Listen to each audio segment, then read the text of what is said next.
Imagine a country where bombing and starving children isn't just a tactic of war, it's celebrated as heroism. Imagine a country where the public protests for the right to rape prisoners of war. Imagine a country that uses a false victimhood narrative as a weapon to justify ethnic cleansing and genocide. Have you imagined that country? You're imagining the Jewish state of Israel. The word evil isn't a word that should be thrown around lightly. Evil is something unique. It's knowing that something is wrong, doing it anyway, and reveling in that. It's taking joy in the suffering of the innocent and defenseless. It's the deliberate destruction of what is good and beautiful. And in this video, I'll be showing why Israel is the most evil country on earth today. Israel's evil goes back to the very beginning. It was founded as a Jewish state on land that was majority non-Jewish.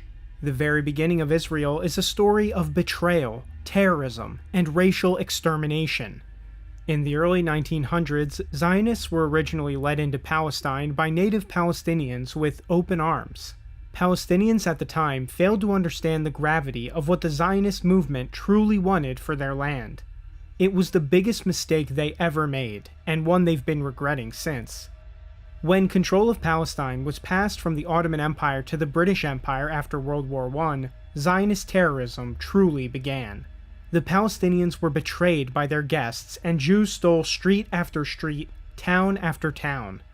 In this sense, turning from refugees to attackers, Zionists were the original rape-fugees. Even the British tried to step in to stop the excesses of the Zionist movement. The Jews responded with the King David Hotel bombing in Jerusalem, murdering over 91 people, many of them British. After World War II, the British Empire slowly collapsed and released its colonial territories. The UN then stepped in to divide Palestine into a Jewish and Palestinian state. However, the powers in control of the UN, like the United States and Britain, clearly favored the Jews and Zionists over the native Palestinians. The Jews were handed most of Palestine's fertile land, critical resources, and fresh water. The Palestinians tried to fight back in 1947 but were defeated, with many of them being ethnically cleansed from Palestine entirely. It's estimated that at least 750,000 were expelled from their homes. This event today is known as the Nakba, the catastrophe. Many of those expelled fled to the Gaza Strip, which is the hotspot of the current Israel-Palestine war. Since the 1940s, Israel has never offered a good faith deal to the Palestinians. All deals are like those offered by the UN, clearly in favor of Israel and used to solidify the Zionist stranglehold over the region. Naturally, this has resulted in many Palestinians abandoning the idea of diplomacy entirely and turning instead to guns and bullets. This is how Hamas was created. As we see today after October 7th, Israel uses the backlash to their genocidal policies as further justification for genocide. But of course, if Palestinians weren't resisting, they would still be targeted for genocide. A perfect demonstration of this is the occupied West Bank, run by the disarmed and compliant Palestinian Authority. Israeli settlers proudly steal Palestinian homes and kill civilians there without a second thought. One Israeli went viral for telling a Palestinian, "If I don't steal your home, someone else will."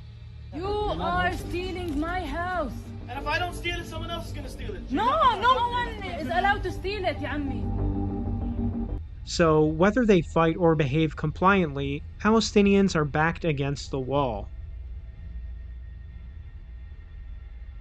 To give a list of Israel's crimes at this point in time is too long to list. The endless videos of starving and burning children should serve as an example of this brutality. The world is seeing its first live-streamed mass murder, a new black mark on human history. Estimates in Gaza today range from 100,000 killed to over 400,000 killed, and that number is continuously rising. We won't know the true number until Zionism falls and a neutral, independent investigation is done. Either way, the casualty numbers at this time are immense. Israel has dropped over 100,000 pounds of bombs on Gaza, exceeding many of the largest bombings in World War II combined. Now, Israel justifies its actions as self-defense, But an actual look at Israel's state ideology reveals the true cause of this disproportionate killing. Israel is a Jewish supremacist state that sees non-Jews as subhuman animals unworthy of life. Their justifications of non-Jewish inferiority are both racial and religious. In a televised speech, Prime Minister Benjamin Netanyahu told Israelis, "You must remember what Amalek has done to you." Amalekites were a people in the Bible that Jews think must be destroyed. Defense Minister 𝗦𝗵𝗿𝗲𝗚 said Israel was fighting human animals in a speech announcing a complete siege on Gaza. These statements and others like them are currently being used as evidence against Israel in legal cases alleging genocide. All of these speeches show the core of Zionist mentality. Murder, rape, and torture, even against children, are all valid as long as the enemy is non-Jewish. Israel is perhaps the first country in history where civilians rioted for the right to rape prisoners of war, men and women. A useful exercise here is comparing the civilian casualties in the Russia-Ukraine war to the Israel-Palestine war. Despite the Russia-Ukraine war lasting a year and a half longer and dealing with much higher populations, the civilian deaths on both sides combined are around 20,000. The civilian deaths in Gaza today are at a bare minimum 100,000 and could be as high as 400,000. Both wars are using the same weapons and technology, so Israel can't claim these deaths have been necessary. They are 100% deliberate and a strategy of war being employed by Israel. Civilian deaths are the point of Zionism. Palestine can't be racially Jewish if Palestinians are living there. We could also look at the number of journalists killed by Israel. More than 240 journalists have been killed by Israel in Gaza since October 7th, more than all journalists killed in all post-World War II conflicts combined, including Afghanistan, Iraq, Syria, Vietnam, Yugoslavia, Korea, and Ukraine. The Arabs will move. Why do you say that? So we don't give them food, we don't give the Arabs anything. They will have to leave. The world will accept them. For the last year and a half, many people across the world have been asking the blaring question, how is Israel able to get away with all of this in the eyes of the international community? How does the rules-based international order allow this? Unlike what Israeli propaganda would have people believe, Israel's continued survival isn't because of some magical Jewish superiority. Even now, the IDF is suffering severe losses in its war despite all of its advantages. No, Israel is able to do what it does because of the unqualified backing of Western governments and media. Consider Israel's recent aggression on Iran, bombing Iran's nuclear scientists and facilities. In its attack, Israel used American, British, French, and German weapons to assault Iran, and then had these governments help defend them when Iran inevitably retaliated. The US used nearly a quarter of its most advanced missile interceptors against Iran, all to defend Israel. Let's look more generally. Israel is given tens of billions of dollars of military equipment like this every year by Western states. This is achieved through a combination of political capture of our governments through lobbying, and propaganda which keeps the general public from getting too angry about it. Conservatives like to lie to their audiences that Israel is defending the West from Islam. The clearest reason this is wrong is that Israel's motives aren't motivated by religion, but race. Palestinian Christians are also being massacred, and Israel is happy to support Islamic terrorists like ISIS as long as their targets are Israel's enemies.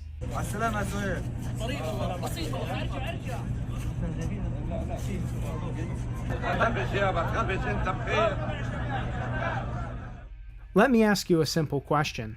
When Israel drops a bomb on a refugee camp full of kids, do you think it matters to them what religion the kids are? But conservative politicians and influencers aren't the only problem here. Many liberals invoke anti-Semitism as a license for Jews to slaughter whoever they want. Some liberals frankly worship Jews as a group that can never do wrong. This kind of excusing of all of their actions is why Israel can do what it does. One of their favorite lines is, "It's not Israel, it's just Netanyahu and his extremist government." No, it's false. Pure fiction. Poll after poll shows that Jewish Israelis are horrible people who are quantifiably much more cruel and immoral than pretty much every other population on Earth. They think Netanyahu is being too merciful. Here's a clip from one of Israel's most popular podcasts, Two Nice Jewish Boys. No one actually gives a shit. Zero people in Israel, if you go up to them and you're like, do you care if this baby in Gaza gets polio? They'll be like, I don't Yesterday we went to a concert in 𝗦𝗵𝗿𝗄𝗱. We had lots of fun, me and my girlfriend. And you can't help but think, like, it's nice to know that you're dancing in a concert while hundreds of thousands of Gazans are, homeless, like sitting in a tent and eating. Makes it even better. That's what people don't understand. Look, like, I know that you guys might be appalled by this, some of the listeners, but seriously, this is how Israelis feel. Now, all of that is bleak, but it should be noted that in spite of Israeli propaganda, Western people of all political persuasions have turned against them. What's remarkable is how the issue has united people of all political backgrounds. People may disagree on some things, but they can agree that Israel is out of control. This trend is especially true of Western youth, who've seen endless videos of Israeli crimes firsthand on social media, on top of seeing the heavy-handed Israeli censorship of pro-Palestine voices at the same time. The last Israel supporters are people over the age of 60 who get all of their information through Zionist networks like Fox News. The New York Times is one example of a Zionist media outlet disguised as a neutral one. Whenever describing Israeli atrocities, it deliberately uses passive language. People starved in Gaza. Children shot in Gaza. Palestinians dying. It doesn't mention who's doing these things to the Palestinians. The reason why this isn't rocket science. The New York Times executive board is full of literal Israelis and IDF soldiers, as well as American Jews who support Israel. This infographic here tells the story. Politico, Die Welt, and Business Insider were also recently exposed as requiring a loyalty oath to Israel to work at them. People need to know just how controlled by Zionists many of our biggest media outlets are. The United States is the most obvious country keeping Israel afloat. The US government provides not only military aid, but economic and diplomatic cover for Zionism. The foreign aid that America gives Jordan, Egypt, and other Arab states is essentially bribes to keep these countries pro-Israel. As we saw recently in June, America has been belligerent to Iran and Yemen on behalf of Israel to the point of bombing them.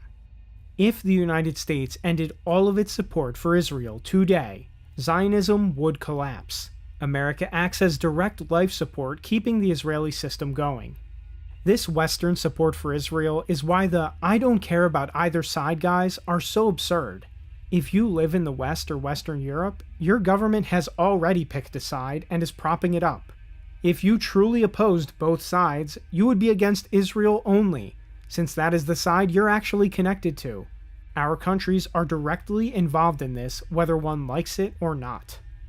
I discuss more about the Israeli control of the American government in my last video on Israel, but to summarize, it's mainly through using the massive wealth of powerful Zionists to buy politicians and elections.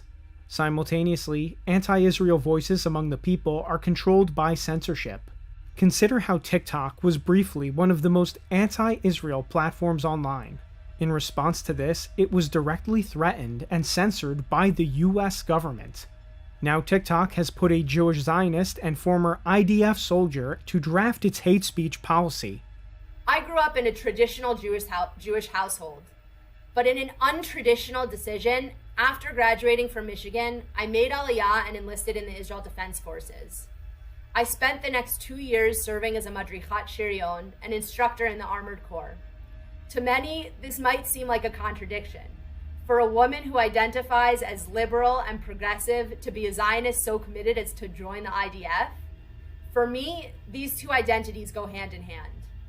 Zionists have a heavy hand in the tech industry. The CEO of Palantir, Alex Karp, is another Zionist who's pledged to use his company's surveillance apparatus to censor anti-Zionism. Karp and Palantir work closely with the White House and the administration of Donald Trump. So what do you think about the use of artificial intelligence or lavender by the IDF in identifying Hamas targets? Look, I'm not, without going into all the I'm not on top of all the details of what's going on in Israel because my bias is to defer to Israel. This is a huge aspect of Israel's evil. They know what they're doing is wrong, and they know that we know that what they're doing is wrong. But rather than change policy, they want every non-Jewish voice silenced. It's clear today that Israel is planning to commit and finish its genocide of the Palestinian people and just hope they can get away with it. They're facing extreme resistance, and the Palestinians have shown they won't go out without a fight. Palestinian resistance fighters continue to take out IDF soldiers every day. Part of the reason Israel targets civilians so much is because their military struggles against actual trained soldiers. And it's not just Hamas fighting back. Iran fought heroically against aggression from both Israel and the United States, launching missiles into Tel Aviv as the world cheered. The Houthi resistance movement in Yemen has also proven a fierce opponent of Israel, and boycotts around the world by Western people have also had an impact. The fact that they want to ban the BDS movement in entire countries speaks to the impact that even common people can still have. But it remains to be seen what, if anything, Western governments will do to stop Israel. The public in the US, Germany, and other countries with Zionist governments have turned against Israel. But Zionist politicians are playing every trick in the book to keep the aid flowing. How long these tricks will last is unknown. For us in the United States, the only way out of this hell is to support anti-Zionist politicians. For my part, I will never support a Zionist regardless of what other issues I agree with them on. From here on out, Zionism should be treated like pedophilia. It is an utterly disqualifying position for any politician or political movement. Israel is the most evil country on earth, and it's time to treat it as such. Never, never, ever believe Israeli figures. I've been in the government too long to know that the Israelis are patent liars. In their intelligence community, in their propaganda community, certainly, and in their leadership, they are inveterate liars. Let me say that again. They are liars. So you can't believe anything that comes out of Jerusalem. This has been Pax, and thank you so much for watching. Please leave a comment letting me know your thoughts on all this. If you'd like to support the channel, consider donating through the link in the description. As always, I will see you in the next video.